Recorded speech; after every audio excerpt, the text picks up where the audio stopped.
या बातमीचे प्रायोजक Sapphire 3 BHK luxurious flat, single floor single flat, Shreyanagar, Chhatrapati Sambhajinagar. Booking सुरू आहे. जिल्हा परिषद आणि पंचायत समिती निवडणुकीची रणधुमाळी अखेर थांबली आहे. प्रचार, आरोप प्रत्यारोप, सभा, रॅली, गाडी फेरी, मतदान सगळं आता मागे पडलंय आणि आता निर्णायक क्षणाला आहे निकालाचा.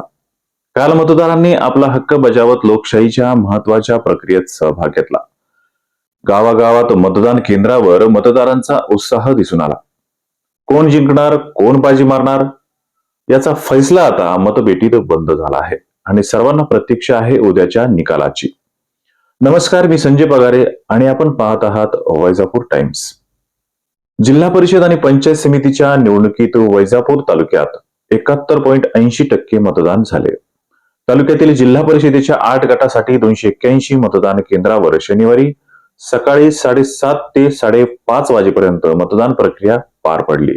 यातील एकूण 2,24,388 मतदारांपैकी 1,61,103 मतदारांनी मतदानाचा हक्क बजावलाय. गटनिहाय मतदान किती झाले हे आपण सविस्तर पाहूयात ग्राफिकच्या माध्यमातून.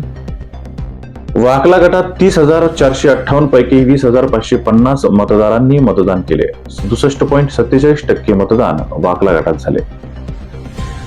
त्यानंतर बोरसर गटात 29,792 मतदारांपैकी 20,918 मतदारांनी मतदान केले. एकूण 71.71% बोरसर गटातून मतदान झाले.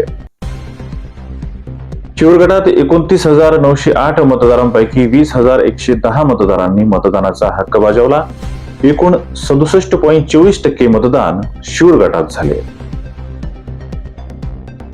सवंदगाव गटात 29,393 मतदारांपैकी 21,749 मतदारांनी मतदान केले. 73.99% मतदान सवंदगाव गटातून झाले.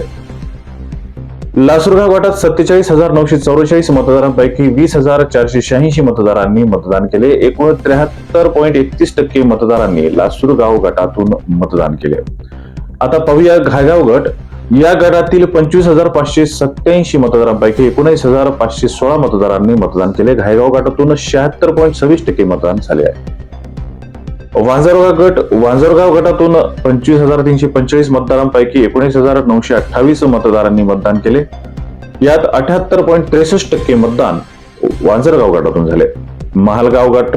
या महालगाव गटातील 25,981 मतदारांपैकी 17,846 मतदारांनी मतदानाचा हक्क बजावला. महालगावात 68.69% मतदान महालगाव गटातून झाले. यानुसार संपूर्ण वैजापूर तालुक्यात 71.80% मतदान झाल्याची नोंद निवडणूक आयोगाकडे करण्यात आली आहे.